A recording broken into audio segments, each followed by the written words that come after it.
mbokki ak xarit yi ñuy teewlu ci ITV asalaamaaleykum am mbégte bu baax a baax di leen dalal ci Mboor xam sa démb moom sa tey Mboor di émission bi ñu leen jagleel muy dikkaat ci histoire u Sénégal tey ñuy waxtaanee empire du Jolof ñu bëri di koy dégg dooree ka ci Njaajaan Njaay kañ lañ ko sos ana ñan ñoo ko jiite woon lan moo nekkoon organisation politique bi lan moo nekkoon organisation administrative bi lan moo ci pàccu jigéen ñi lépp ci biir empire bi dinañ ci seq waxtaan bu yaatoo yaatu ak samay gan mais laata loolu damay laajte ndax sénégalais yi xam nañ lan mooy empire du Jolof dañ leen di bàyyi ak micro trottoir bi laataa may yéeg fekk ji samay gan léegi lay doon ci seen émission Mboor.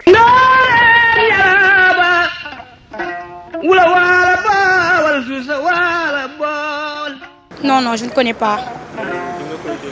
Oui, j'entends souvent, mais je ne connais pas. waaw Louga waaw Louga non fàtte naa ko de. empire du Jolof bon ki ko sos mi ngi tudd kii Njaajaan Njaay et que empire du Jolof mi ngi nekkee booru Daara Jolof Linguère zone boobu la en plus titre kii roi bi ngi tudd kii Orba Jolof. empire Jolof comme ni nga ko waxee woon sànq rek xaw ma ko bu baax parce que bi may nekk primaire lañ ma ko jàngal mais tuuti mais lu gën a yéeme rek si histoire yu ñuy jàngal à l'école primaire c'est que dañuy xool lu gën a bon lu gën a garaaw fu ñuy rayee ñoom Lat Joor fu ñuy rayee par exemple ñoom Alburi Njaay et cetera donc côté yooyu rek la ñuy wone en général donc duñu wone phase néga positive yi.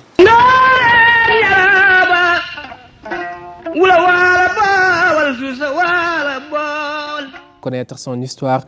maîtriser son destin xam sa démb moom sa tey ginnaaw bi ngeen gisee micro trottoir bi nga xamante ni defal nañ leen ko ci askan bi ndax xam nañ empire du Jolof damay yéeg fekk samay gan ñi may àndal comme saa su ne professeur Mbaye Thiam lañ ciy àndal prof salaamaaleykum. aleykum salaam Mohamed ñu ngi lay nuyu di nuyu bokk yu baax yi nuyu seetaan ci Mboor émission bi ñu taxawal ci ITV ngir di ci waxtaane jaar-jaar yi Sénégal démb ba tey. Professeur Mbaye Thiam xam ngeen ko archiviste la documentaliste nekk itam historien di ma gunge ci émission bi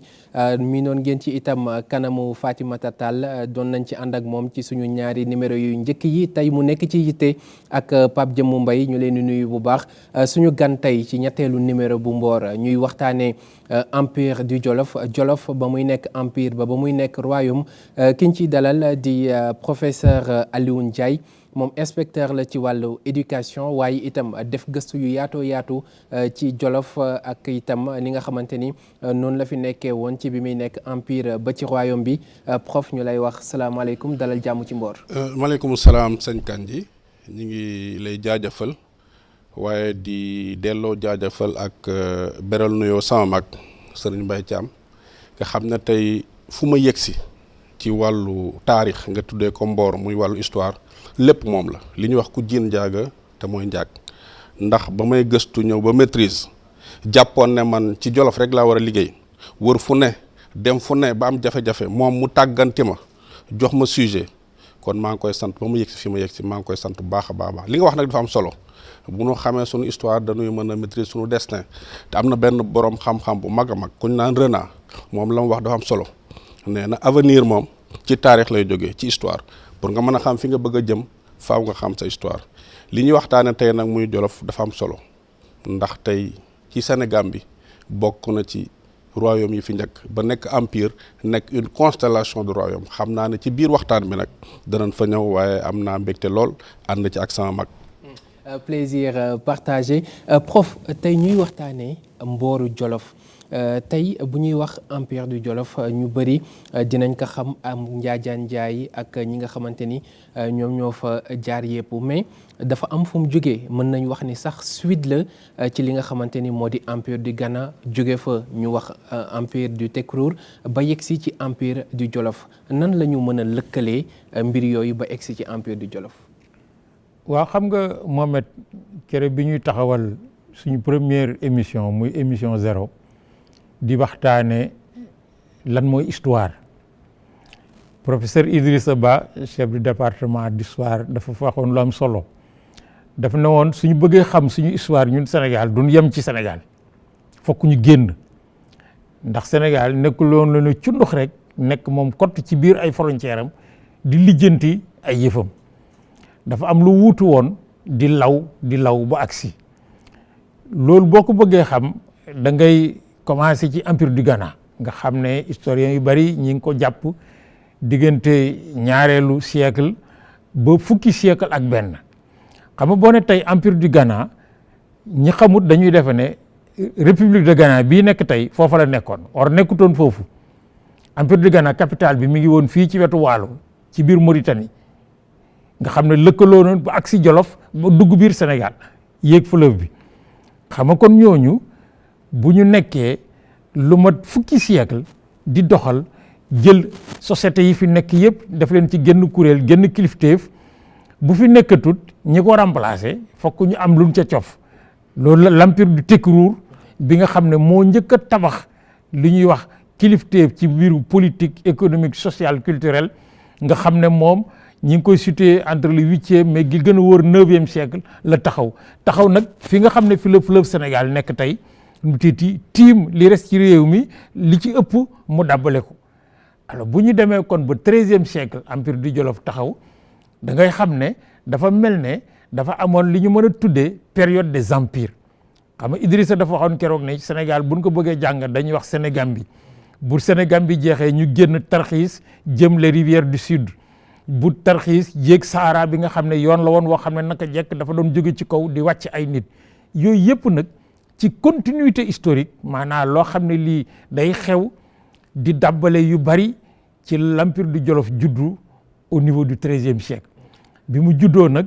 mu daal di ëmb li ëpp ci lii Sénégal tey am na lu ci bokkutoon doo demee jusqu'au sud ci Casamance am na benn territoire yi ci bokkutoon mais li ëppoon ci réew mi nag moom ci la bokkoon nekk ci génn kilifteef goo xam ne diggante war xoox ak cëng ak yang-yang plus tard ci lañ dépendre. loolu dinañ ci dikkaat bu baax a baax mais ñu bëri dañuy wax ni xëy na ki nga xamante ni moom mooy way juru Njaajaan Njaay bi taxawal empire du Jolof moom ci Tekruur la jógee ñu bëri ne Abu Dadaar la tudd ñeneen ñi ne non Abu Bakar la mais li ci gën a wóor ñu ci bëri jàpp nañ ni Abu Dadaar la mi nga xamante ni ci Chinegin la jóge woon. est-ce que nekkul loolu kon moo mën a tax ñu mën jàpp ni Tekruur daanaka moom moo meññi Jolof. waaw loolu dañ koy dëggal. xam nga histoire moom nooy gën a mën a wàccee rek di ko gën a mën a comprendre su fekkee da nga nekk médiéviste rek mën nga nekk ci 11e siècle 13e siècle 9e siècle waaye tey ñi nga xam ne dañoo def les antiquités ñi nga xam dañoo dem ba def la préhistoire. am na définition boo xam ne sax mën nañ koo bañ a génne léegi ci histoire mën nañoo bañ a wax ne histoire du rek avec l'apparition de l'écriture l'histoire c'est une distribution des événements suivant l'axe du temps maanaam ñu ne at sàngam lii moo xewoon kon tey ñun bu ñu nekk rek ay historiens de l'époque contemporaine ou bien de l'époque moderne wala ñu nekk ay médiévistes waaye boo wàccoon tey ba ca la ñoom Aboubakary Moussa Lam defoon ba nga dem ci Égypte da nga gis continuité bi te gis nga loolu tey dana jaar Tekruur ba ñëw ci Jolof tey ci Njaajaan boobu tey liñ ci wax lépp am na loo xam ne boo gëstoo da nga xam ne am na ndax Njaajaan Njaay ca séeréer ya xaj na ñoom loolu mooy tekki ne jommi nañu loolu am na miracle boo xam ne moom la defoon bañ na Njaajaan ba mu mën a nekk foofu tey buur te légende yooyu nag dafa am ci histoire yëpp duwul na ay africain lañ rek que moo tax ñu am légende yooyu boo demee ci niñ fondé Rome nga dem ci niñ fondé Grèce nga dem ci niñ fondé Égypte civilisation bu fi taxaw am na benn légende boo xam ne évoqué nañ ko ak mythe boo xam ne évoqué nañ ko loolu ñuy wax lépp tey li ñuy wax investigation historique soo gëstoo da nga ko mën a dëggal sur le plan scientifique xam ne lii am na xam nga danañ ñëw ci wàllu Jolof ak islam loolu yépp tey bu ñu doxaatee ci biir waxtaan bi danañ ko gën a leeral te Tekruur am na ay lien ak la Jolof am na ñoo xam ne dañ ne bi déclin Mali amee au 13e siècle rek ci la Jolof commencé émerger te ku ci mel ni Jean Boulek dëggal na ko ci ay waxtaanam am na ay portugais yoo xam ne ci seen ay relations it leeral nañ ko yooyu yépp tey war nañ ko gën a mën a waxtaane xam ne lu am la sur le plan scientifique. tey prof empire du Jolof ki nga xamante ni moom moo di Njaajaan Njaay ginnaaw bi mu jugee Mengen Boy ak ginnaaw bi ñu ko jàppee mu nekk ci waalo waalo yi ñenn ñi sax jàpp nañ ni moom mooy premier barak bu waalo ak itam histoire bi nga xamante ni moom moo tax mu jógee ci Fuuta Galat bi ñenn ñi jàpp ne foofu la soqee ko ba ni mu demee ci waalo ba ni mu fay jóge waatee dem Jolof ngir sos empire boobu est-ce que mën nañ dikkaat ci loolu. waaw xam nga loolu soo ko gisee mooy li historien di tuddee les mythes de fondation mythe de fondation mooy lii taxaw ci askan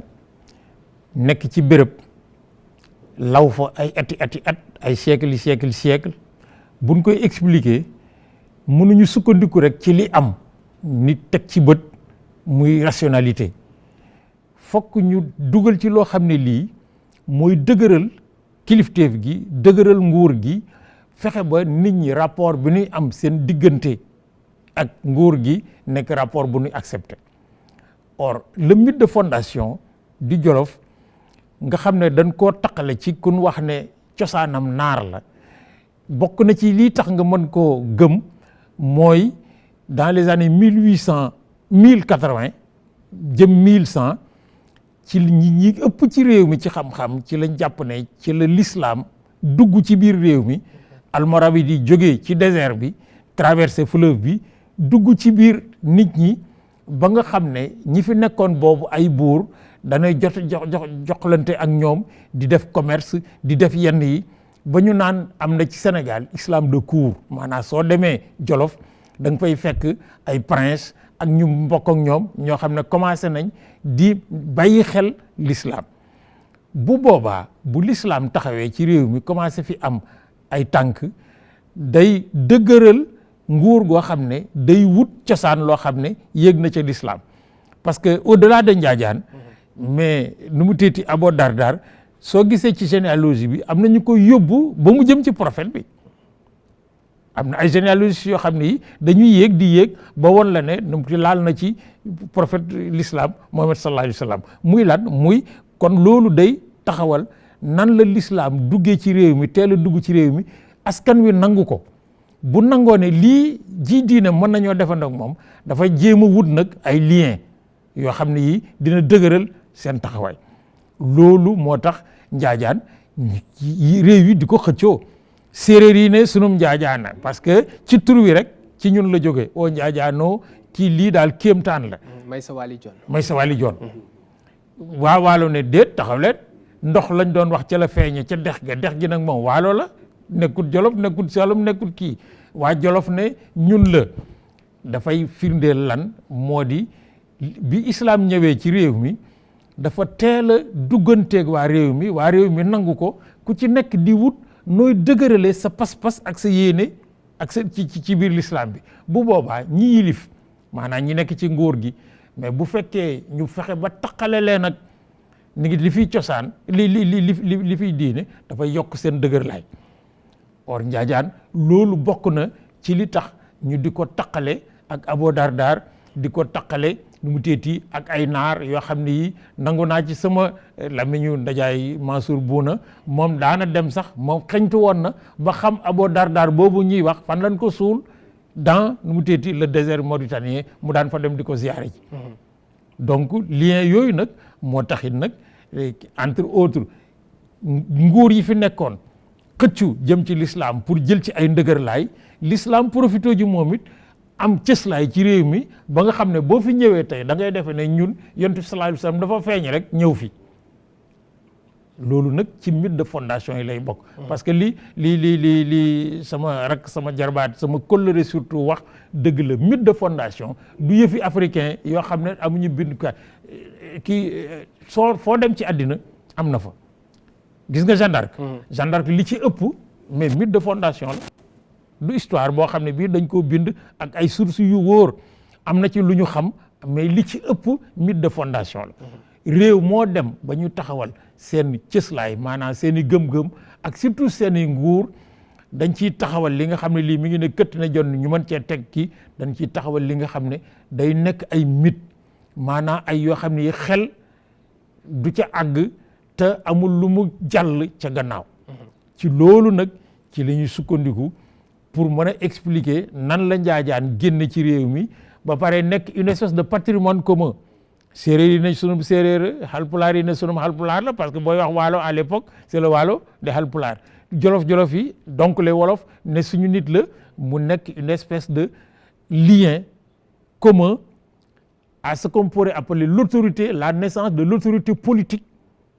et ses conséquences maanaam nga xam ne muy l'état ci ngay mën a sukkandiku nag ñëpp ku nekk jël ci li nga soxla pour mën a taxawal autorité bi nga xam ne nit ñi dañ ko nangu mu jox la yewit doole joo xam ne jii doo ko utiliser certes contre nit ñi mais mooy taxawal sa ndëgër laay yooyu nag buñ koy gëstu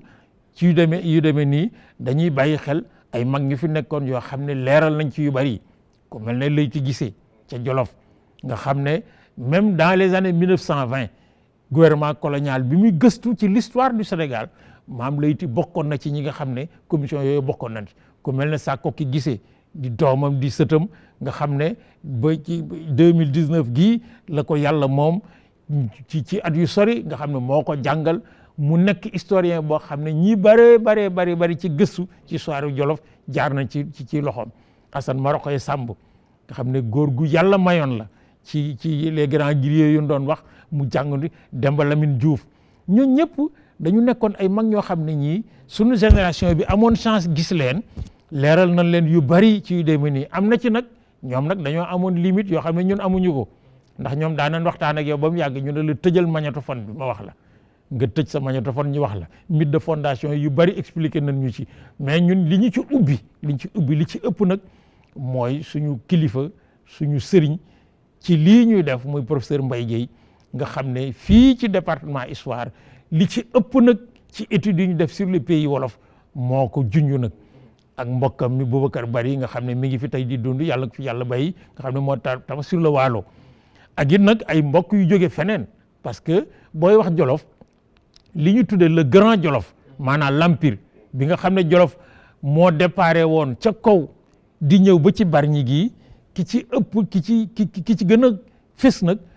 muy professeur tubaab bu naan wax Jean Boulegue bàyyi ñu ko ba livre bi mu ci bind le grand Jolof la ko tuddee. buñ accès ci le petit Jolof mooy Jolof gi nga xam ne Kajoor nangu na boppam Waalo nangu boppam Saalum ku ne nangu sa boppam ku nekk waat naa ni kii mais le grand Jolof Jean Boulegue daf ci def nag ay jàngat ay gëstu yoo xam ne yii boo ko booleeg li ci sociologue yi bind anthropologue yi bind ko ci antiquiste yi aussi bind ko ci ngay mën a xam nag surtout à travers le l'histoire médiévale lan la Jolof taxawe woon ci réew mi ak lu mu signifié ak nan la nga participer ci tabax une forme d'état ci réew mi boo xam ne bi ci leen sukkandiku ba bi tubaab bi ñëwee nag jaxase suñu yëpp. état bi ak organisation bi yëpp dinañ ci ñëw ci kanam mais ba léegi wutee dafa am ci création bi empire bi kañ lañ ko taxawal ak siècle bi date yi boobu ba léegi am na ci ñoo xamante ni ñu ngi ci am ay jeexi jaaxa kan lañ mën a jàpp ni moom la ñu taxawal empire di Jolof. waaw sëñ Kandji xam nga li Idrissa wax dafa am solo. maanaam tey am na sax ay forme d'écriture d'histoire yoo xam ne mënoo yem rek ci Jolof wala ci Sénégal bi maanaam tey histoire globale bi faw mu am connexion faw mu am tey bu ngeen tëbee rek dugg ci islam bi kon da nga dem 6e siècle ba 7e siècle faaw nga wax 570 avec l'avènement de Mohammed wala 632 bi mu fi jógee ba ñu ñëw avec les Almoravides vers le 11e siècle mooy question islam boobu nga xam ne dugg si na vers le 11e siècle mais am na li muy wax cet islam de cour avec ay rois yu ci mel ne ay waar jaabi nekkoon fa ñu nekkoon boo déggee islam de cour avec le commerce transsaharien dafa am ñoo xam ne dañ doon nekk dans le commerce ñoo fi ëndaale diine bi te buñ doon ñëw doon dem ca baadoolo ya moo tax ñu ne islam de cour mooy couru roi bi maanaam fii roi bi nekkee ñu indi dugal ko fa ba nit ñi adopté ko te ces questions islamiques là c'est des questions très profondes bu ñu defee investigation danañ gis li tax mu am tey am na ñoo xam ne tey ci seen biir gëstu gis nga ne njaajaan moom ak santu njaay wa moom ak lu ko ñeneen xëccoo muy séeréer yeeg ñeneen moom boo xoolee ci ligne yi nga xam ne def nañ ko yëpp moom wax dëgg yàlla buur bay njaay lañu te njaajaan it njaay la am na nag ñu bari ñoo xam ne tey ay borom xam-xam lañ nekkoon ci ñi nga xam ne ñoo nekkoon di taataan tey histoire boobu Mboor moomu ku ci mel ni Vincent Monteil nekkoon fii te ay source am nekkoon ay Leyti Guissé jógee ca Mbuldi nga xam ne ñooy les dépositaires de la tradition nga dem fu ne mel ni Waalo ñoom Yoro Jaw ña nga fa mais liñ mën a jàpp daal mooy déclin du Mali vers 11e 13e siècle ci la Jolof commencé émerger empire nag nekk na ko bi mu nekkee empire boo déggee empire maanaam mooy constellation de royaume maanaam ëmb na yeneen réew yu bari yoo xam ne juddoo guñu woon ba pare nag gàll ci ñoom galak boo ko déggee mooy impôt te loolu tey moo indi la scission avec Danki ci lañ commencé nag émerger mais ku ci nekk ba nga demee tamit pratiquement forme d'organisation politique ba nekkoon Jolof moom nga adopté kon mën nañ jàpp ne moom 13e siècle moom l'empire mi ngi fi woon royaume bi mi ngi fi woon mais am na ay borom xam-xam yoo xam ne jaar nañ fi def ay travaux ndax histoire moom boo koy def du laaj question d'objectivité maanaam li may wax ndax ci laa bokk moo tax ma koy waxee ni déedéet da ngay jël ay faits yu bari recouper leen da nga am dëgg gi boo demee ci wàllu cartographie ku ci mel ni Philippe Boas carte ba mu defoon wane na Jolof dafa ëmboon Sénégal bi yëpp ku ci mel ni ñoom Cadamosto ak ñeneen nga xam ne dañoo nekkoon ay explorateurs portugais ba ñëwee lañ doon wax dafa dëppoo ak ña fa nekkoon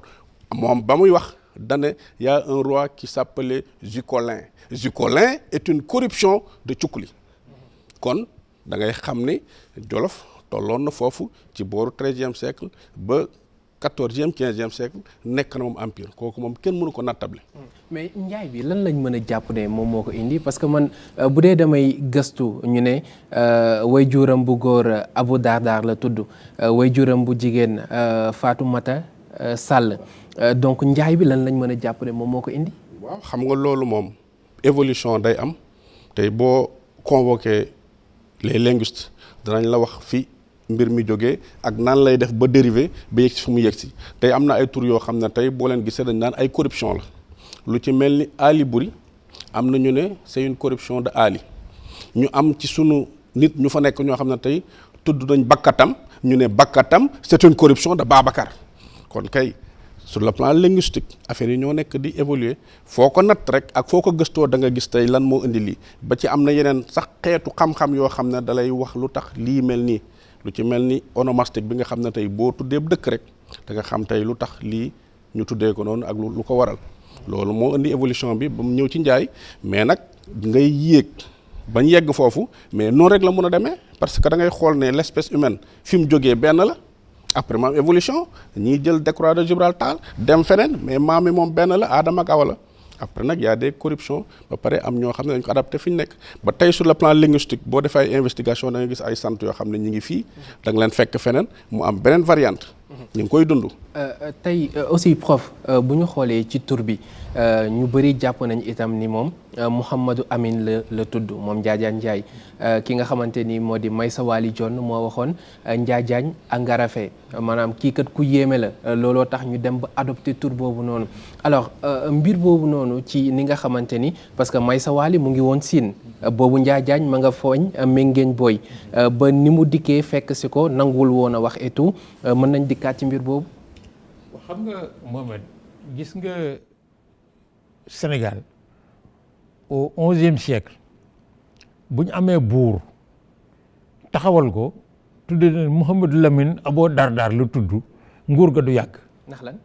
mais parce que dafa du cosaan amul cëslaay amul ndëgërlaay ci réew mi parce que day nekk buur boo xam ne ku ko dégg ku ko gis xam ne kii dëkku fi doxandéem la. ça sonne pas sénégalais quoi. waaw doxandéem la. donc soo gisee thèse yu bari sukkandiku ci origine arabe bi dafay dugal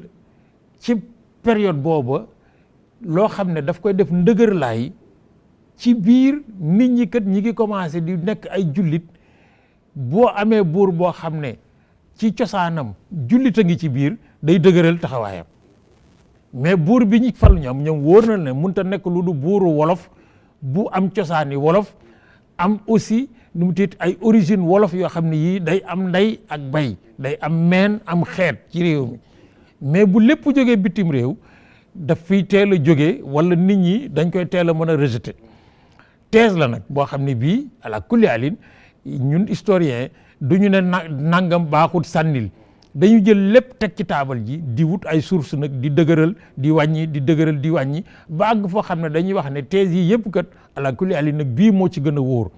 mais li gën a wóor moom ci gëstu moo di muy portugais yi muy les écrits arabes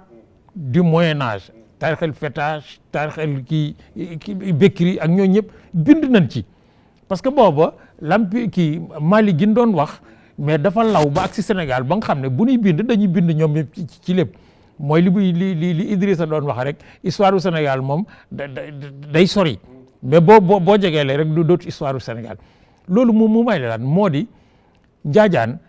arabe la bu ñëw ci réew mi sëy fii ak wolof ñu am ay doom thèse la bu mën a nekk njaajaan ab wolof la bu nekk ci réew mi juddoo fi mais bëgg dëgëral taxawaayam ba tax mu wut ay origine arabe thèse la bu mën a nekk mais gëstu nag ak dégluwante ak di bàyyante xel mooy may tôt ou tard ñu xam exactement lan moo ci nekk mais li ci gën a kii mooy explication mythe de fondation maanaam booy taxawal nguur tey ci réew yi da ngay wut constitution wut ay dëkk yi naan lii la loi bi wax lii bi wax werante daal di kii mais booba ñoom àggu ñoon foofu fi ñu àggoon moo di dañuy wut geño wut meen wut xeet wut ay ndëgërlaay yoo xam ne yii bu taxawee ñim ko séq den kii kat suñ ko taxawalee ñun ñëpp suñ njëriñ a ngi ci parce que bokk nañ ci ñu ne waa léegi nag sur le plan idéologique maanaam lan la ñuy xalaat lu war a mën a yokku taxawaayam ñu ne ci réew mi la bokk am na fi ay bokk am na fi cosaan kii na ba mu yàgg ñu ne lan moo fi gën a dëgër ci réew mi ñu ne bokk na ci fi dëgër li ñu gëm lan la mooy diine ji sax am na ci cosaan boo gisee même loolu den ca masa agsi ci mboor mi suñu confrères yi am na ci ñoo xam ne ñii bu ñuy def seen généalogie mais dañuy àgg ci yonent bi mais parce que nag bu ne sëriñ la ñu ne waaw ñu di ko dëkkal ba mu àgg ci yonent bi ak sëriñam day gën a dëgër mais mënoon naa nekk sëriñ aussi te du bokk ak yonent bi dara nag mais loolu idéologie la maanaam nan la ñuy xeetalee gëm-gëm ba nga xam ne dina yokk ci ñi koy gëm mais loolu nag ci réew mu mel ne Sénégal nga xam ne booba ay réew yu bare la yu lënkaloo ci benn réew tudd Jolof te nag Ajoor yi ak Saalum yi ak Bawol yi ak Waalo yi ak Casamance yi ak kii booba ñu ngi fi mais boo bëggee ñu gëmandoo ñoom ñëpp ne autorité bi leen yore ma nga fu ñuy wax war a xoox ca Jolof jóge fa dem yang ca Jolof mais da nga leen di boole loo xam ne lii ñoom ñëpp dañ ko mën a bokk li ñuy bokk booba moo di l'islam bi feeñ ci réew mi depuis le 6e et le 8e siècle commencé di fi dëgër almoravi di ñëw indi fi nu mu teeti ay gëm-gëm le commerce atlantique commencé souverain yi nga xam ne nu mu teeti ñoo fi nekkoon ñoom it dugg ci da ngay dal di mën a taxawal un projet politique boo xam ne day am soubassement nag idéologique parce que bu ko amul mun kii njaajaan man ci gëstu yi ma gëstu li ci gën a leer foofu la jëm mas naa cee waxtaan ak góor gu ci xarañoon muy góor gi Omar Ndiaye Leyti sur le Jolof et ses Bourba nga xam ne référence la ci ñi bind ci l'histoire di Jolof am na ci lu bari lu mu xamoon mais am na ci loo xam ne lii mu ci gën a sukkandiku mooy kii l'étude sur le grand conseil du Jolof bi nga xam ne Bouna Ndiaye mi nga xam ne moom mujj a nekk Bourba Jolof moo ko bindoon te Albouré ko jur nag nga xam ne moom cala la moom boo ko xëccee mu àgg ci njaajaan ñu bind ci ñoom ñëpp ak yi fi ay doomam yi nga xam ne bàyyi nañu yoo xam ne ku ñu ci farlu woon nañ ku mel ne Mansour Bouna Ndiaye ak surtout taawam Albouri Bouna yooyu ay technique la yoo xam ne mooy participer ci créer un pouvoir politique jëmmal ko jox ko ay ndëgërlaay ba nga xam ne ñi ko yore ak ñi muy tegu ci seen kaw dinañ mën a ànd ak fu ñu ko nangoo. ni nga xamante ni noonu la Jolof bindee woon ku ci nekk rôle bi ngi doon joué dinañ ci dikkaat léegi mais après nataal bi lay doon tey ki ñuy nataal mooy Njaajaan Njaay moom mi ñu jàpp ne moom moo sos empire du Jolof dañuy ànd ci nataal bi ak Papa Alioune Sarr.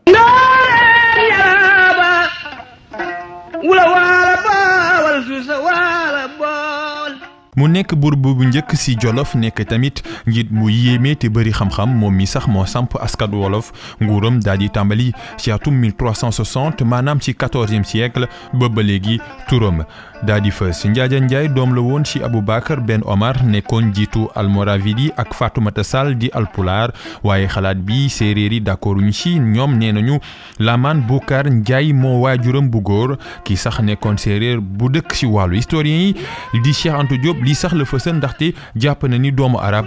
moom mënta sant Njaay su fekkee xalaat yi weesaloo na ci ay cosaanam lu ñëpp ànd mooy Njaajaan Njaay moo samp askanu wolof su ñuy nettali Maysa Wali Jonn di buuru Siin moo ko tuddee Njaajaan Njaay ndax moom turam dëgg mooy Ahmed Aboubacar ibnu Omar waajuram bu góor ci xeex bu amoon ci 1087 ci la génne àdduna waajuram bu jigéen di Fatoumata Sall daal di sëyaat ak ki nga xam ni mooy Mbaarik doon jaam doon àndal tamit ak Aboubacar Njaajaan Njaay nanguwul li ni mel lii tax mu daal di dem ci Waalo mu daal di fay def ñetti at ci ab grotte bu dendal ab géej ab xulo bu amoon ci diggante ñaari nappkat tax mu daal di génn fu mu nekkoon daal di leen àtte mu teg ko ci xam-xam bu wër lii tax askanu Waalo daal di koy dalal teguñu lu yàgg mu daal di koy fal mu nekk buur ci Waalo waaye Njaajaan Njaay mujj faa yàgg ndax bu mu yëgi ñi dañ ko nar a daaneel dafa mujj jóge ci Waalo daal di dem ci Jolof bu Njaajaan Njaay ñëwee ci dëkk boobu daal di dajale xeetu wolof yi yu fa dëkkoon ñëpp ngir samp empire Jolof ci 12e siècle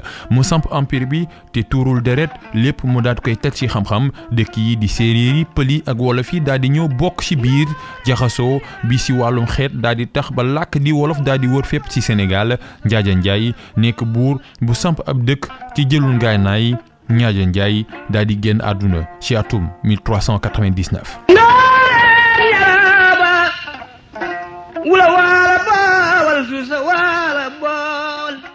jaajëfal bu baax a baax Papa Alioune Sarr ci nataal bi mu dikkaatoon ci ki nga xamante ni moom moo di Njaajaan Njaay ñu jàpp ne moom moo sos empire du Jolof mais ginnaaw bi mu ko sosee comme état la noonu lañ koy waxee regrouper ay royaume yu bëri dina am nu ñuy toogee maanaam dina am organisation empire du Jolof nan lañ ko mën di jàppee. waaw organisation boobu dinañ ko xóotal bu baax a baax a baax. waaye xam nga corruption nooy wax nañ ci léegi gis évolution bi soo delluwaatee ci taarix ak ci gëstu yi may def Maysa Wali dañ ko santale jonn waaye santul woon jonn ndax ci séeréer yi dañoo ñëw ne moom kat ma nga fa di dund rek looloo indi tey Maysa Wali jonn ja tey mu indi jonn waaye jonn ji gis nga évolution bi mu am mais organisation politique bi nag dafa am ci Jolof muy organisation bu dëgër d'abord fi muy tàmbale mooy idéologie bi d'abord lan moo tëral lii lu tax kii man fee nekk buur faw mu am loo xam ne da ko doon am comme signe distinctif li ci mel ni tey ay barke wala ñu ko naan baraka ak tamit foo xam ne war na fa mën a jaar bañ fal ko te loola daf fee nekk ba ci Alburi nekk fi ba ci Samba Lawbe nekk fi ba ci Buuna te indi leen jafe-jafe ndax idéologie boobu buñ ko respecté woon rek duñ leen mën a considérer comme buur tey mi ngi mel ni tey chef d'état bi boo ne chef d'état la faw mu ñëw waat ci constitution bi Jolof it dafa am véritablement une organisation politique am d'abord une idéologie kii di ñu jiite tey nu war a mel lan la war a mën a am moo tax barke boobu ak bayre boobu faw mu dugg tey démocratie dafa amoon ndax dafa am ñu koy fal li ca gën a solo tey gën cee délicat tey ci histoire du Jolof ci seen wàllu organisation politique ak seen wàllu idéologie mooy sa bain rituel da Njaasew moo indi jafe-jafe yu bari ci Jolof. nu mu indee jafe-jafe bi. waaw kuñ mas a fal ku ne. faaw nga dem sangu ji Njaasew te loolu tey day dellu si waat ci l'ancêtre mythique muy Njaajaan mi nga xam ne kon génne woon na ci ndox mi. amoon na xur woo xam ne faaw nga dem sangu fa boo fa sangoo faaw ñu am luñ sax loolu bu génnut ñu xam ne yow amoo barke te am na ñoo xam ne tey indi nay jafe-jafe loolu buñ ci duggee dafa complexe lool mais wan la ne l'idéologie du pouvoir daf fi amoon te loolu nag boo demee ci France it am na fa France kan moo war a nekk buur lu mu war a nekk ak ñoom lan lañ institué ci seen mode de succession muy cette loi salique basée sur la primogéniture mâle. France am nañ seen i jafe-jafe am seen i problème ci seen histoire Jolof it noonu la yaayu l'idéologie du pouvoir kan lañ mën a fal kuy nekk buur ñan ñoo koy fal conseil des jàmbur dina ci dekk nan lañ ko administrer kan mooy nekk fii ku ci nekk yan charge nga am te ñoom ñëpp tey nekk ci biir Jolof nekk ci yeneen yi nga xam ne ay royaume la woon nekk ci biir Jolof. Prof ñu gis ni comme ñun nguurug Sénégal am nañ président am nañ premier ministre am nañ ministre de la défense am nañ ministre leneen ak leneen Jolof ñoom empire bi buur ba ñun ñëpp xam nañ ko parce que dañ koy dégg mais à part buur ba ñan lañ ci mënoon a jàpp ci li nga xamante ni mooy organisation politique bi. waaw xam nga kii Alioune dafa wax lu am importance moo di prérequis yi maanaam li nga xam ne conditions yi nga xam ne nit war na ko mën a remplir pour nekk buur ba xam nga tey bu ñu ne président de la république ci réew mi da ngay nekk candidat à la candidature bala ngaa mën a nekk président la da ngay nekk candidat mais bala ngaa nekk candidat da ngay nekk candidat à la candidature maanaam da ngay wane ne yow mii kat war ngaa mën a nekk président de la république ñu door la nangul loolu mais Jolof it loolu dafa amoon parce que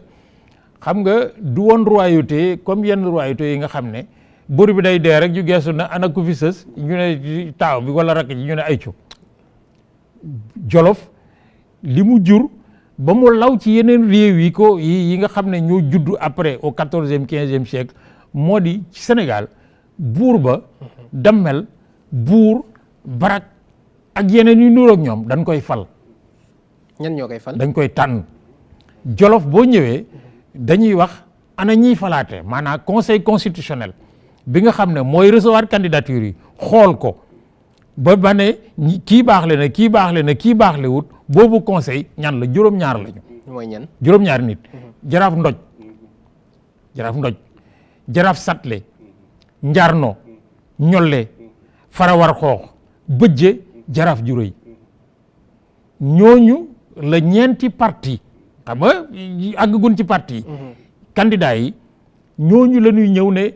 famille bu ne ñëw ne ñun kii mooy sun candidat ñu daal di daje ci seen biir seet ni conseil constitutionnel di def tey génn daal ne ay lii woon kat ñeenti candidature yu ñu jot wala ñetti candidature yi ñaar yi baax na mais benn bi baaxul parce que li tax muy baax wala du baax dafa am ay conditions yooyu bokk na ci d'abord des conditions de naissance maanaam nit ki dafay bokk ci meen moo xam ne ñoom meen mooy deret ci jóge ci jigéen askanu jigéen mi nga bokk ñoom ku ci bokk war ngaa mën a laaj nguur gi dangay bokk ci geño da ngay bokk ci askanu góor woo xam ne wii boo ci bokkee war ngaa mën a laaj nguur gi muy ñaari condition mais Jolof nag daf ci amoon une condition spéciale parce que soo demee Kajoor wolof ñoom ñaari conditions yi presque benn dañoo dépendante maanaam taañ ak sëgg tef la ñuy wax au Kajoor maanaam da ngay bokk ci Amari Ngoone Sobel sant Faal ñuy wax diwa ko jur ba laal ci Amari Ngoone bokk nag ci yeneen famille meen yi nga xam ne ku ci nàmp war nga cee bokk Jolof nag meen mi am na doole mais nag nu mu téeti geño gi moo ëpp doole ñeenti famille ñoo nekk Jolof yoo xam ne boo ci bokkee da ngay mën a taxaw ne man candidat la yan ñooy ñeenti famille yooyu ñeenti yooyu kër Giren Buri Jëleen kër Lat Samba kër Biram Penda néeg Buri Ñëbu ñooñu donc ñooy néeg yi nga xam ne tey bu doon wax ci waxu tey dañuy wax mooy parti politique yi mooy parti politique yi nga xam ne boo ci bokkee war ngaa mën a ñoom ñu gisee ci seen biir tànn kin ki gën a wóolu ñëw ne kii mooy suñ candidat mooy kër Giren Buri Jëleen kër Lat Samba kër Biram Pend néeg Buri Ñëbu soo demee Kajoor juróom-ñaar lañu feneen juróom-benn lañu kii ñooñu donc bu ñu tasee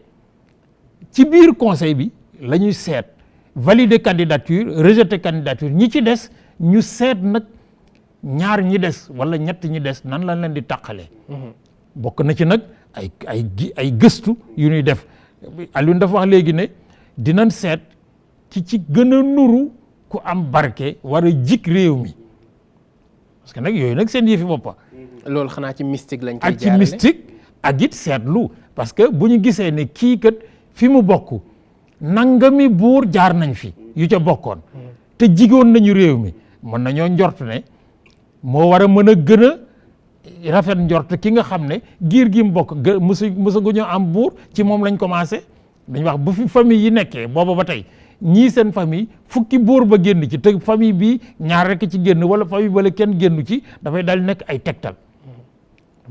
tegtal bokk na ci aussi ni nga taxawee socialement ci réew mi ñan nga jaxasool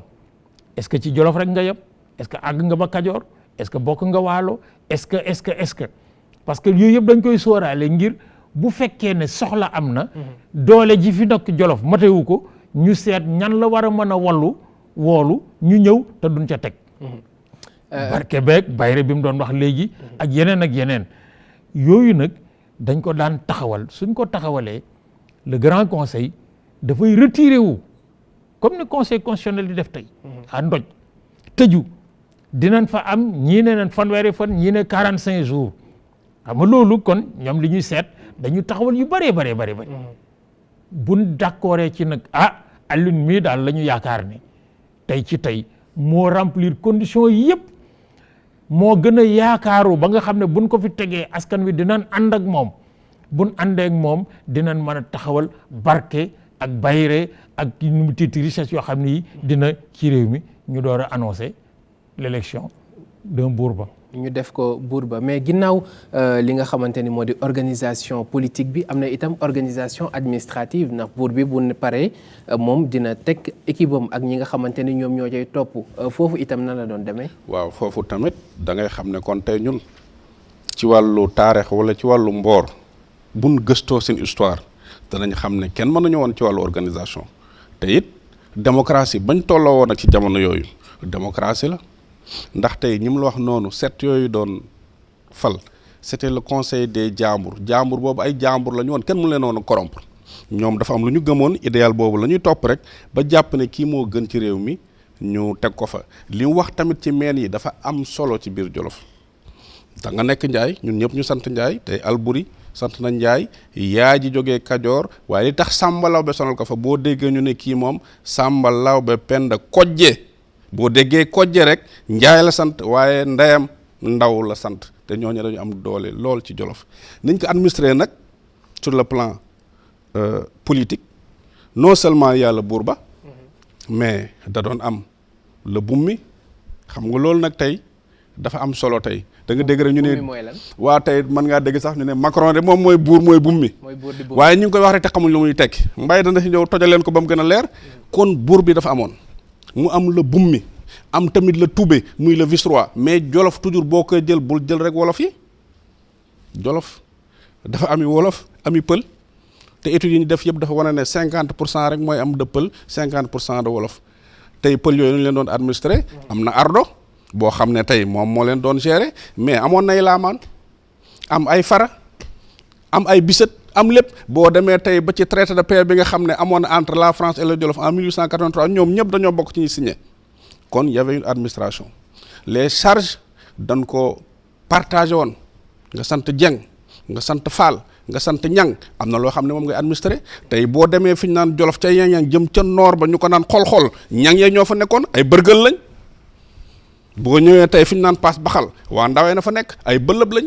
loolu yëpp c'était une forme d'administration. mais prof administration bi bummi bi ak ni mu ko waxee ñi nga xamante ni ñoom ñoo ca topp ñëpp loolu amoon na solo ci li nga xamante ni moo di organisation administrative bi mais ku ci nekk rôle bi nga doon jouer exactement ci biir mbir boobu lan la. waaw xam nga tubaab yi bi ñu ñëwee Afrique bokk na ci yi ñu doon layee li ñu fi def dañu doon wax ñii dañu leen fekk rek mais ñu mel na rabu àll yi. nekkuñu dara c'est pas une société loolu amul fenn ci Afrique fu ñu ko fekk mais nag rawante na nag Sénégal buñ fi tubaab bii ñëw dafi fekk ay état ab état ak ay état yoo xam ne yii soo demee France en dehors de quelques rares poches ëpp ñu leen organisation surtout ëpp ñu leen organisation ci ni ñuy séddoo kilifteef gi parce que xam nga le roi est mort vive le roi France la am le roi est mort vive le roi loolu moom mooy France maanaam buur dee na ñu geesu ne ana doom ñu ne mi ngi ni ñu ne mooy buur loolu si am Sénégal mosu fa am le roi est mort ñu ne ñu ne waaw mu ne léegi dafa am ku ñuy dénk nguur gi lijjantiwaat beneen buur dafa am ku ñuy dénk nguur gi mooy assurer intérim bi waaw kooku moom lañ doon wax au Jolof le Toubé c'est le vice-roi ku ko jegalay doon ci bokk ci xaritoo ci kóoluteef nga xam ne day dem ba nga xam ne foo ko gis buur foo gis buur gis ko bokk na ci ñi mujj nekk mag moo xam ne ku am tur la ku am taxawaay ci Jolof ñu di ko wax Toubé Mbaba Nguy Toubé Mbaba Nguy bi Alboury Ndiaye jógee Kajoor en 1875 jël nguur gi après la défaite de Samba Sadio bi fi jëlee Amadou Cheikhou moom lañ nommé Toubé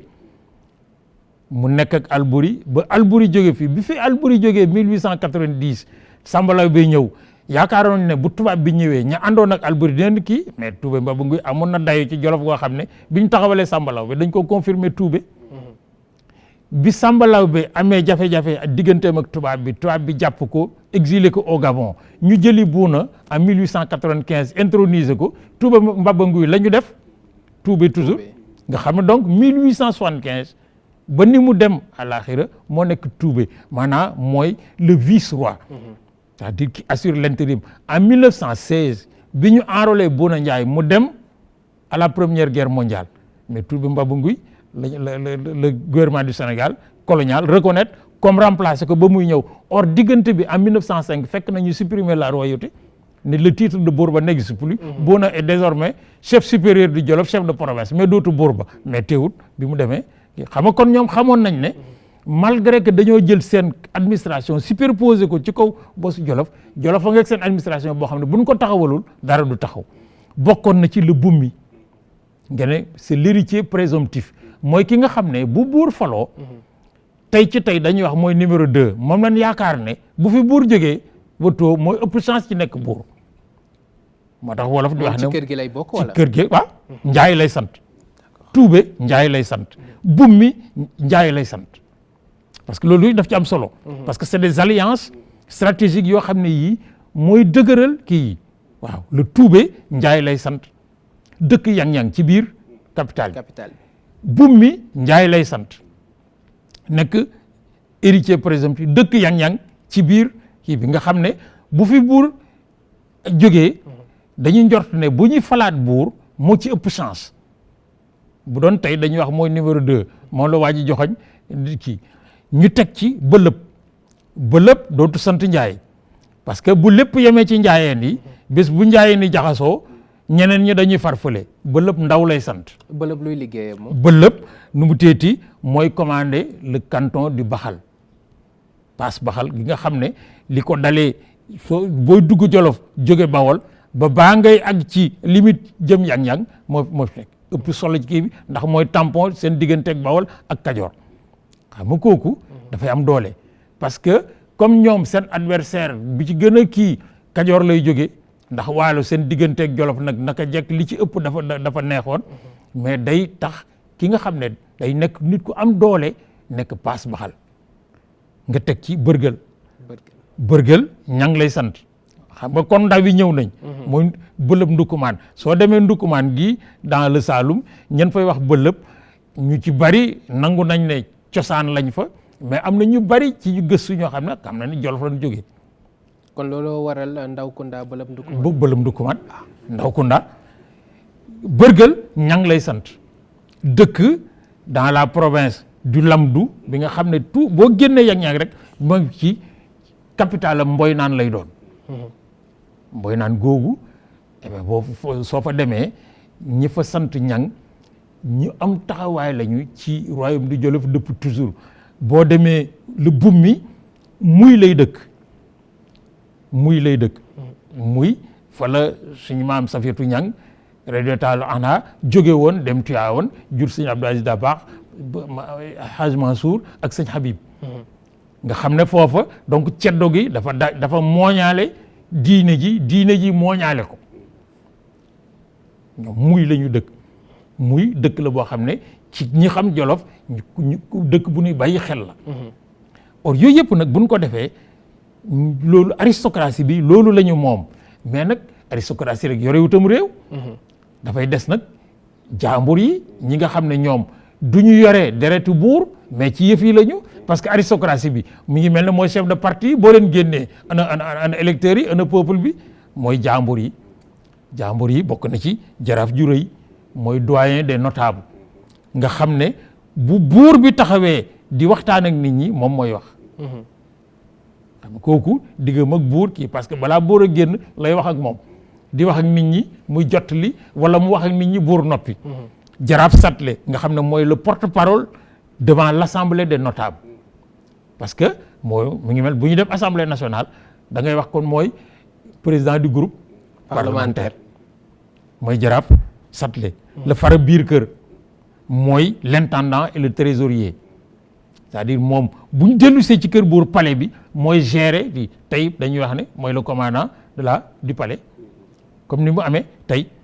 le Bicêtre chef du protocole et porte-parole auprès de la population nga xam ne moom dootu bu buur di wax ak les notables buy wax ak population bi or yooyu yëpp boo gisee après nag ñu door a wàcc ci yeneen par exemple xeet yi day am fara tëgg day am fara géwal day am fara wuude c'est-à-dire ñi nga xam ne dañoo am spécialité yu askan wi soxla ci bu ñuy liggéey pour ni ñuy dundee bu ñuy liggéey pour bu ñuy xeexi xam nga kuy xeexi da ngay soxla mu teeti ay fetal soxla ay bal soxla ay kii da buur yi dañ ñooñu dañu seet seen biir tànn kin gën a wóolu en général muy seen patriarche si ñëw ne buur ñun kii mooy suñu njiit mu ne kon yéen mooy seen ministre en charge des relations avec yéen mu des nag mais ñi nga askan wi nga xam ne lii Alioune wax léegi dañoo am dayo ci Jolof muy pël ñi xam nga pël yi doo leen tànn kii ni ngay tànn ñële parce que dafa am lu ñu bokk ñoo buur ba yi ca njaajaan soo demee ci histoire Jolof dañuy wax ne bi njaajaan di gaañu ñaari doom yu góor la bàyyi taaw bi ndeyam pël la caat mi ndeyam wolof te xam nga nag taaw nag lañ gën a yaakaar ci remplacer bayam ñu ne taaw bi góor afoo njaajaan comme yow yaay taaw kon tee ngaa kii ñu seet mu ne déet man mun leen maa fal parce que kuy falu da ngay toog nekki ci biir capital bi nit ñi di la gis man damay màng topp samay nag ànd ak samay bokk nangu naa nag ngeen fal sama rakk ji nga xam ne moom ndeyam wolof la te dañoo toog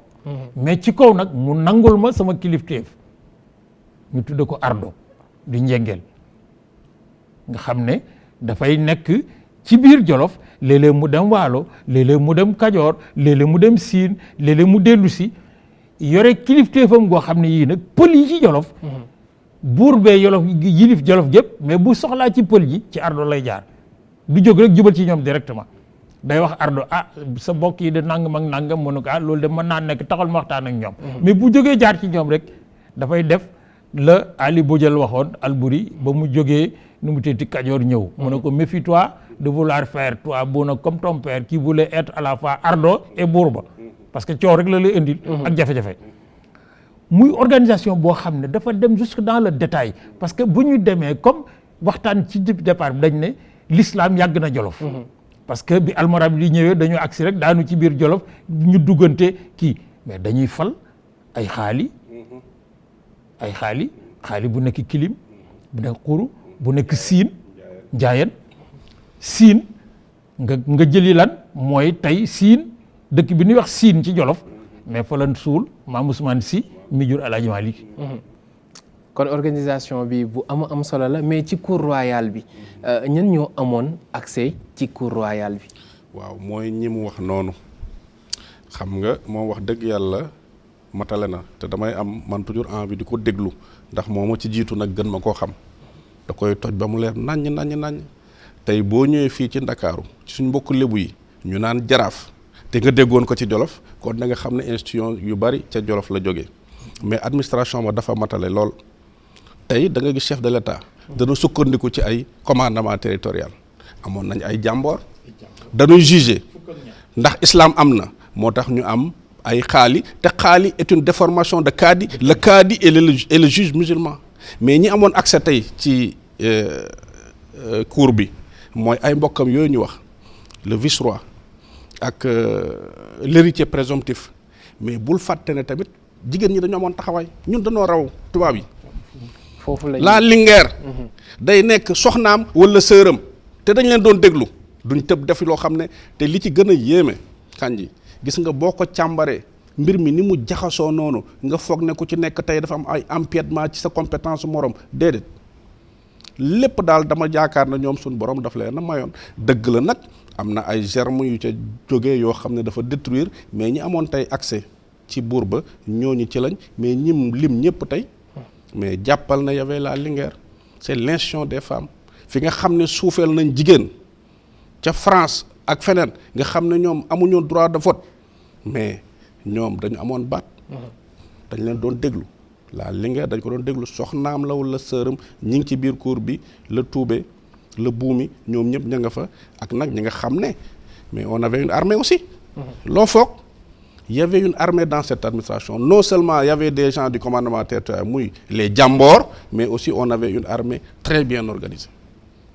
jigéen ñi ci lancé boobu prof parce que souvent bu ñuy wax ci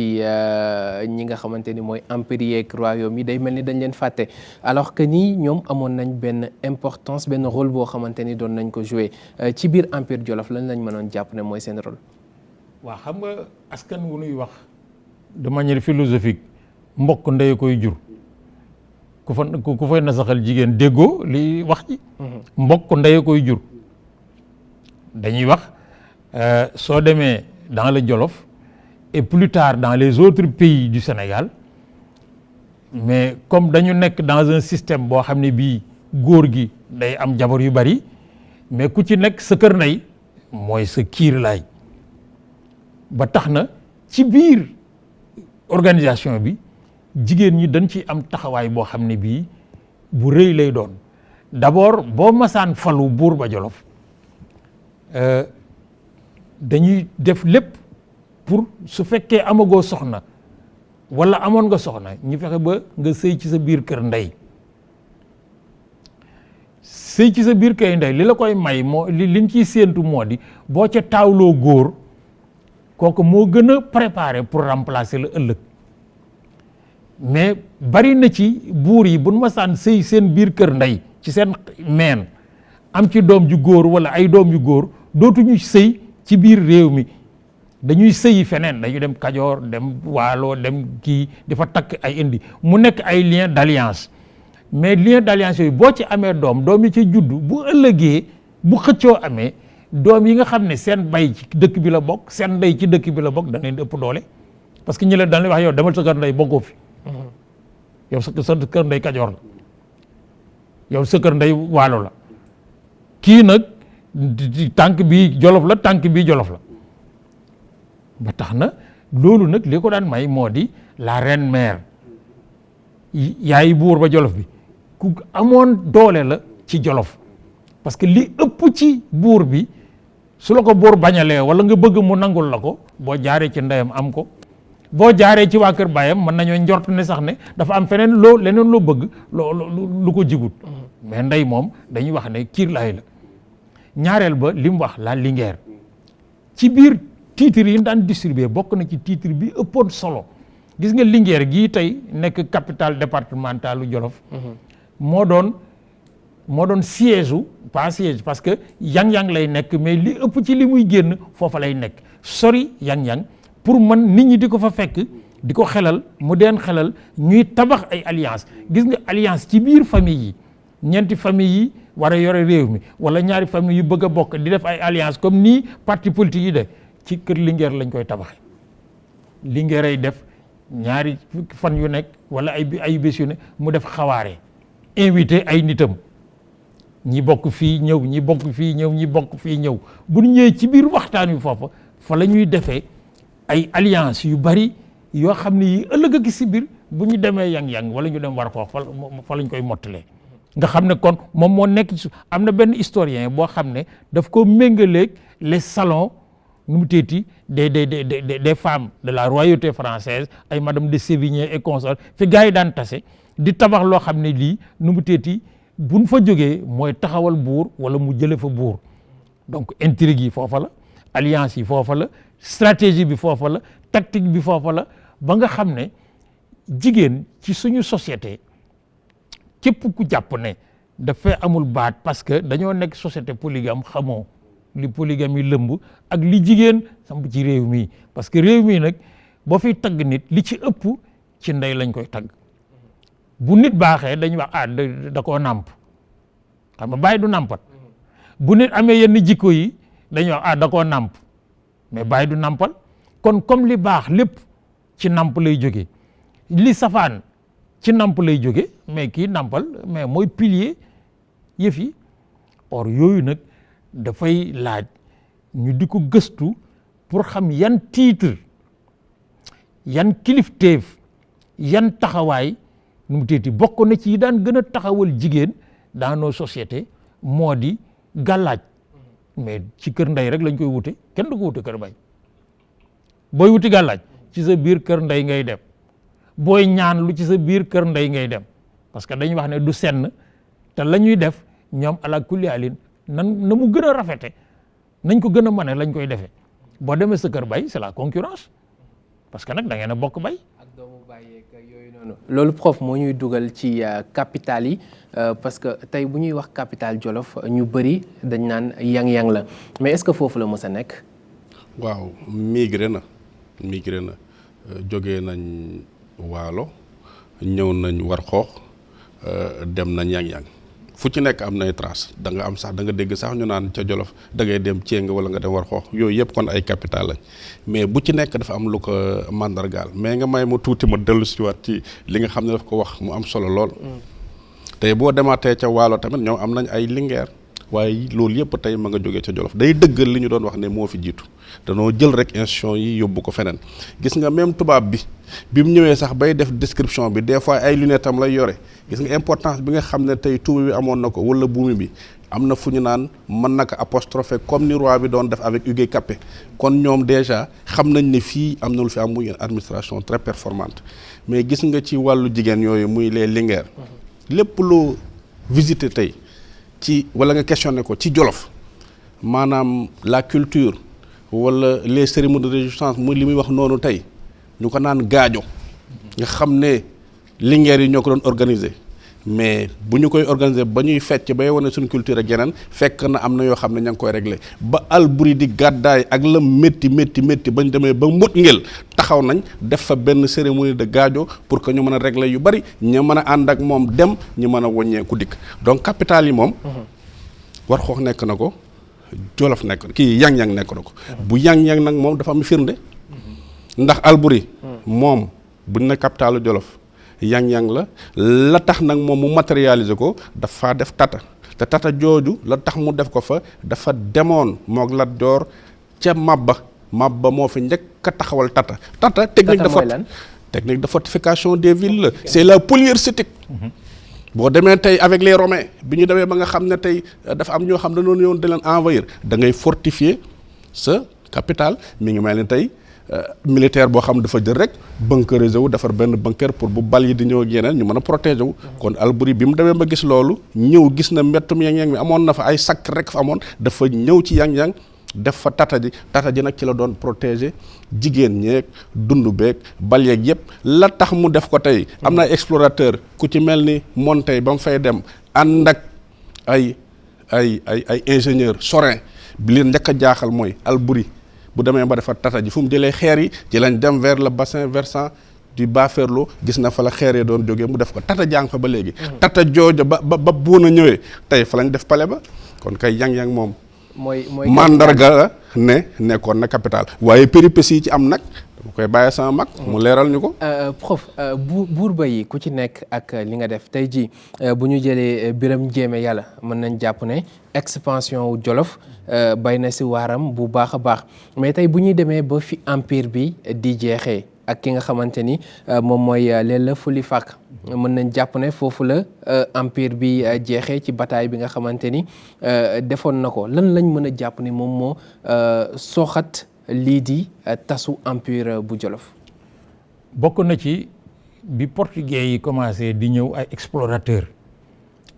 yam ci côte yi di xool defar ay carte ba mu yàgg ñu dugg ci biir xool di seet ndax ci biir alal am na fi ju jar ñu toog pour coloniser ak yooyu ci la ñu dugal la traite nu mu teeti le commerce atlantique nga xam ne commerce atlantique bi ñi comme ni ko turu tuddee tubaab yi buñ jógee fan dëkk buñ ñëwee Jolof dafa sori ma nga ca biir ñi ngi amalante ak ñi nekk ci côte bi or Kajoor a gën a jege côte bi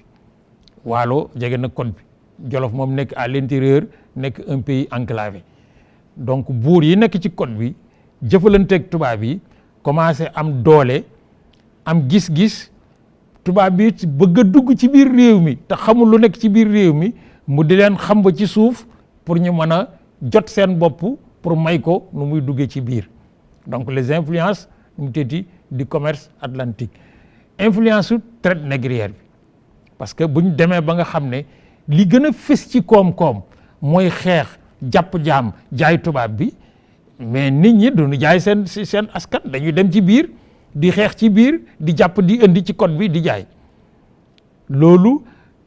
au-delà du fait que dafay nasaxal réew mu ci nekk dafa leen di nasaxal ñoom ñëpp collectivement ba pare diviser leen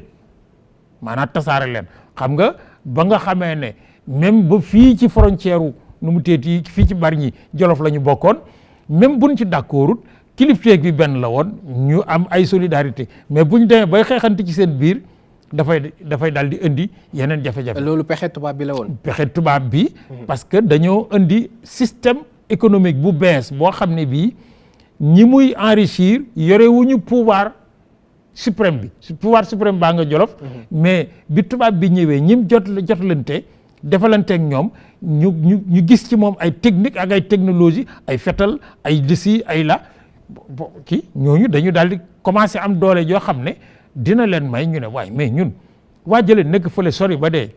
mais xanaa taxawal nag ñu fippu googu yàlla nga ko doore ci Kajoor ak la bataille de Danki nga xam ne biñ jotee seen indépendance mu affaiblir Jolof ñeneen ñi daal ne Kajoor kat bu jotee boppam ñu war nañoo mën a jot seen bopp ku nekk di jot sa bopp ba nga xam ne ku ci nekk delluwaat nga nekk ci nga population yi nga xam ne moo doon ci sa territoire bopp. Jolof daal di nekk nag moom booba nekkatul empire nekk un royaume comme les autres. mais li tax ngay xam ne benn la ñu woon moo di organisation sociale bi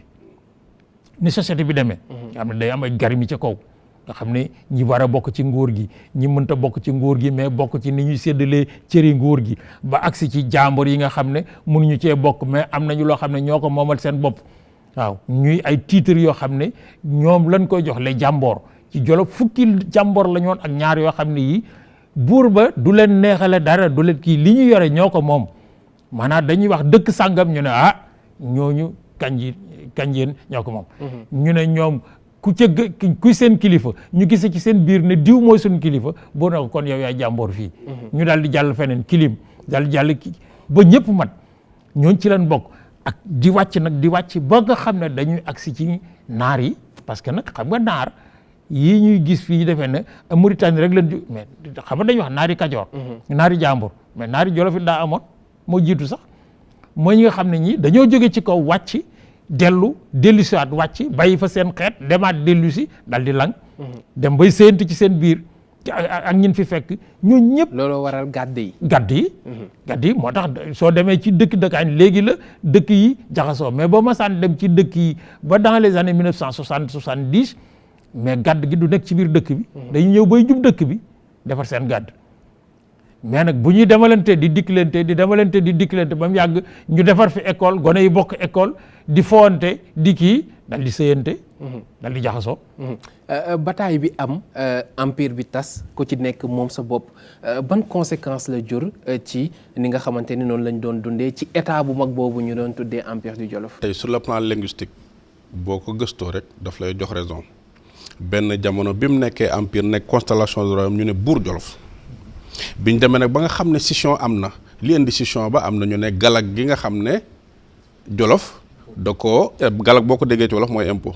dañu waxoon waa Kajoor nañ koy fay loolu xam nga impôt moom dafa fu ñu ko tegee rek gars yi mën nañoo fippu loolu moo tax tey ñoom ñuy ñëw avec la bataille de Danki nag ñu gagné Jolof ñu daal di nag repousser l'autorité du buur moo indi buur ba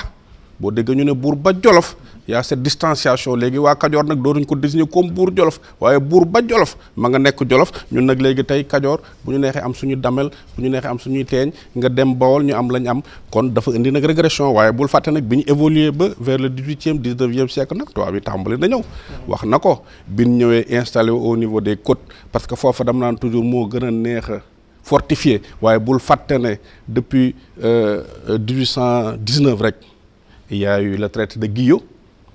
avec le Waalo ñu commencé Waalo commencé presque jox seen bopp tubaab yi ñoom tamit ñu am loo xam ne bëggoon nañ ko def ci Waalo moom moo indi tey la amoon ca Arguin bato ba toj yooyu yëpp tey yàgg na fi am xam nga tey ñun dañ naan mbëkk mi sénégalais yi di fi jógee di dem waaye tubaab yi ñoom dañ doon jógee foofa di ñëw fii waaye seen bato ba ca Mauritanie dafa mujjee toj te am na ñoo xam ne tey nekk ay botaniste ak ñëpp ca lañ jógee parce que boobu amoon nañ projet pour ñëw coloniser la Waalo ñu jógee fa nag avec la conquête coloniale Kajoor daanu yeneen dëkk yi daanu mais comme ba ñun on était au niveau de l'Interland malgré le fait que amatuñ benn suzeraineté ci yeneen état yooyu mais Jolof dafa nekk tamit nag jouer benn rôle bu am solo ci résistance bi parce que Kajoor daanu na Waalo daanu na ba ci Saalum daanu na mais moo mujjee daanu te Jolof moom dafa nekk nag base stratégique ndax lan position ba am na ñaari terme yoo xam ne tubaab bi dañ koy utiliser ci repère ak repère am na boo xam ne foog nañ ni tey base arrière la boo xam ne suñ bëggee partager benn butin fa lañ doon dem sur le plan géographique Jolof dafa nekk à l'interland ma ngi ca biir boo jógee ci côte bi comme ba fa lañ nekkoon ci comptoir yi bëgg dem Jolof mais dafa jafe sans compter la rigueur du climat et li lay wan ne base stratégique la 1865 map ba dafa jógee Saalum ñëw ba mu fa ñëwee daf leen a sonal ba mu demee rek 1870 mais Cheikh Ahmadou jógee Wuro Madiou ci Fuuta ñëw toog fa def fa 5 ans sonal tubaab yi moo tax ci traité de paix dañ naan le roi de Jolof bu mu jëlati kenn koo xam ne ennemi France la kon malgré le fait que ñoom jël nañ seen indépendance le royaume est resté et le titre de Bourba non seulement Albouri daf ko nekk 1875 après la bataille de Samba Sadio ba 1890 boobu c'était le 24 mai avec les colonnes d'Ots ci la ñëw dàq ko mu jaaree Fuuta soog a dem ba Niger Dosso tey loolu xam naa ne leneen la loo xam ne mën nañ ko indi ci beneen émission le titre de Bourba dañ ko fa conserver ba Sambalaw ba nañ ko fa tegee ak nañ ko introniser mais ña dëkk Jolof xam ne kii kat du Bourba genre marionnette la excusez du terme parce que nañ doon jaaree di ko fale wuñ ko ba ni buuna ñëwee mu conserver le titre de Bourba léegi nag après nag finalement nag ci la disparaître carrément mën nañ wax ne biñ Albouri ba mu fa jógee 1890 rek dislocation bi dafa commencé am ay traité de protectorat ay annexion yu kenn xamul ñu ñëw nag def une administration mu nekk cercle mais xaw nañoo conserver canton ya fa amoon ba tey ni nga xam ne tey ñëw naañ ba def nag Linguère mu nekk chef-lieu de cercle mun def ko capitale départementale waaye Yang-Yang moo nekkoon capitale bi. moo nekkoon capitale mais prof est-ce que Sénégal doonul woon gagner plus tey bu ñu desoon ci état boobu noonu di empire du Jolof est-ce que tas bi amul ay conséquences yu diis ci ni nga xamante ni noonu la société bi di wéyee et jusqu'à présent même. bi ci jëkk a am conséquence moo di dafa tas askan wi. dugal ci suñ biir doxandéem boo xam ne dafa ñoo jaxase bu soxlaa songu Alioune day ànd ak Mohamed ak Mbaye bu bëggee soxla songu Mohamed day ànd ak Mbaye ak Alioune. maanaam daf ñoo féewale. daf ñoo féewale firnde ji moo di 1890 bi colonne d'Ots jógee Saint-Louis pour attaquer ji Albouri Kokki dëkk bu ñuy wax Kokki la ñu taxaw def fa ñaar fukki fan ak juróom di xaar troupe yi jóge ci yeneen pays de protectorat yi. Kokki Njaga Issa Dieye genn la dot su taxaw Demba War fekk ko fa ànd ak waa Waalo lu teeti buur Saalum Gédel Mbooj fekk ko fa ànd ak waa Saalum Yamar Mbodj jóge Waalo fekk ko fa ànd ak waa Waalo ñuy dajale ba ñëpp taxaw ñu ànd jëm yang-yang xam nga loolu day laaj ëllëg bu ñu ñëwee ci les états la pénétration ñu xam parce que bokk na ci tax Alboury ci boppam dem dafa wax ne bu fekkoon ne Dots moo jóge Ndar ànd ak ay troupes françaises di ko songu si dina ko xaar mais dafa ànd ak Sénégal gépp en coalition di ko songu si yooyu beneen kii la ñaareel ba nasaxal na réew mi ci ñuy xeex ci seen biir ba reyante yu bari am ci avec des conséquences démographiques parce que boo jëlee Jolof fenq ci kaw Waalo jël Waalo fenq ci kaw Kajoor jël Kajoor fenq ci kaw kii dafay indi ay nasax ñetteel ba nga xam ne moo gën a kii les conséquences mentales xam nga léeg-léeg nga jàng ci réseaux sociaux yi ay ajoor di song waa Waalo naan yéen ay traître ngeen waa Waalo du ngeen tontu naan du ngeen traître ñu duñ traître yéen ay traître notamment diggante Lat Joor ak nu mu tudd Sidiya Ndatte Yàlla diggante Alboury ak bokk mi mu seqaloon or Demba War mi ànd ak troupe Kayoor yi di ñëw Jolof ànd ak Dots pour dàq Alboury mais moom le même Demba War en 1875 moo àndoon ak Lat Joor ñu dem introniser Alboury à Yang-Yang parce que bi ñuy xeex ñoom ak Samba Sadio ñi Alboury ci seen biir bi ñu reyee Amadou Cheikhou ñi wàññeeku jëm Kajoor Demba War téye ci ngalaa bu fasu Lat Joor bi ne ko fu ñu jëm mu ne ko ñibbi mu ne ko bon àggee Kajoor Alboury jéppi ñu ak ñaar fukki at a ngi mu ànd ak ñun fu ñu xeex mu ànd ak ñun di xeex tey Jolof kenn nekku fa Amadou Cheikhou fa nekkoon rey nañ ko duñ wàññee ko dem Yang-Yang introniser ko dooru ñibbi ñu dem Yang-Yang introniser ko c'est le même Demba War qui reviendra quelques années après en 1890 mais yooyu yëfi tubaab bi la woon or comme da doon jël kii fenq ci kii jël kii fenq ci kii ñu jaxasoo ba dem na ba jur ci suñu biir ay mode de xeex ak xuloo ci suñu biir yoo xam ne du ñun parce que boo bëggee jàngat diggante Lat Joor ak Alboury diggante Sidiya Ndatte Yàlla ak Lat Joor en termes de trahison de qui c'est-à-dire ki ànd ak tubaab bi qui a trahi qui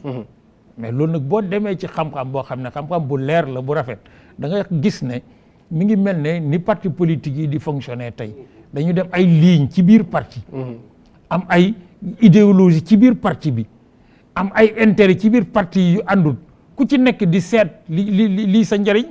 buñ fenqaloo bu ki gagné dañuy wax ne moo am dëgg kin gagné day njort ne kële daf koo trahir parce que loolu moo indi Lat Joor Ngoné Latyr mais dee en 1886 te Demba War fekkee bi muy dee ca Deqale kooku dinañ ci dikkaat dinañ ci ñëwaat or yooyu nag am Mohamed buñ koy jàngat dañ koy jàngat ci sunu biir xam-xamu bopp ak sunu biir xalaatu bopp bañ a jël xalaatu tubaab bi di ko xalaate ñun suñu def suñu histoire mais loolu est-ce que dina yomb dina yomb bu ñu nekkee ci ligne boo xam ne ligne science la ligne xam-xam boo xam ne ku nekk doo wax li la neex ak li nga bëggoon mu nekk da ngay wax li nekk ci li biir li nekk it nga wax li baax li ci des sa yoon nekku ci mu ngi noonu professeur Mbaye Thiam amaatoon mbégte lool ànd ak moom ci biir émission Mboor xam sa démb moom sa tey jaajëfal ko bu baax a baax jaajëfal itam professeur Alioune Ndiaye moom mi nga xamante ne inspecteur la ci wàllu éducation waaye itam def gëstu bu yaatu ci Jolof tey fii la ñuy yemandi kon ci Mboor nekkoon seen ñetteelu numéro ñu doon waxtaanee empire du Jolof empire bi tas na ku ci nekk moom nga sa bopp Kayoor Bawal Waalo yeneen royaume yu ci des yëpp dinañ ci ñëw ci numéro yi di ñëw ci Mboor ngeen ci ànd ak professeur Mbaye Thiam ànd ci itam ak équipe bu ITV yëpp noonu laay jaajëfalee ñi nga xamante ni ñoom ñooy équipe technique bi jaajëfal bu baax a baax itam waa bibliothèque universitaire bu université Cheikh Anta Diop bu Dakar di BU ndax ñoom ñoo ñu dalal jaajëfal leen bu baax a baax ci ànd bi ci kàddu gi Mohamed Kandji la woon jox leen rendez-vous ba mois prochain ci beneen numéro bu Mboor.